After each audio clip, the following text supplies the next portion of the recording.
I, 15M, indirectly caused the death of my abusive ex-stepdad. When I was 9, my mom met a man who, for the sake of the story we'll call, JJ, was an unremarkable man. He was a chef and he was from New York, living in South Philadelphia at the time. My mom was emotionally unstable and decided to give him a try after lots of past relationships not working out. Seriously, she has a bad taste in men. And I feel it is a good time to mention my dad is dead from a substance overdose. Philadelphia, man, substances are everywhere. So my mom was desperate for someone to be that guy who was good for her and me. She gives Jay a chance, and out of nowhere, boom, Jay has cancer.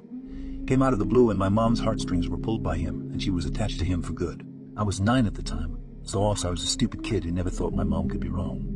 Well, I didn't notice her getting black eyes, but my grandfather did.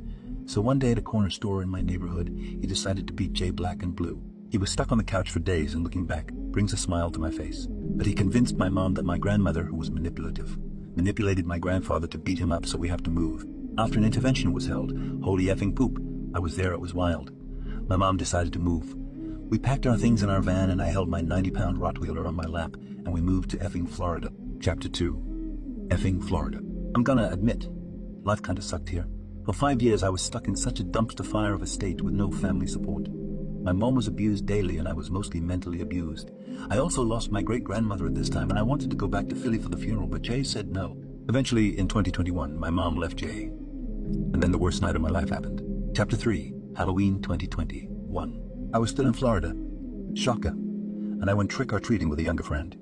At this point in time, my mom was paying for Jay's new apartment because she just wanted him gone. Well, he broke into our apartment, took my puppy for a walk. Weird time to care about a dog while committing a crime, but hey, my dog had fun and smashed everything. My mom decided instead of calling the police, she would confront him. So we went, and as a precaution, my mom had a knife on her.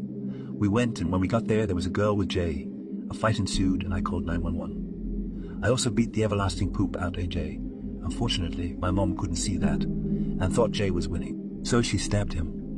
Non-lethal, he's fat. Got it, he didn't go to the hospital. So when police showed up, they gave a good look at my mom, with choke marks from the fight, and arrested her for assault and breaking. Chapter 4. Leaving Florida and having a very Merry Christmas. Well, the trial came and went. My mother is off the hook, but she will be a felon until completion of a program.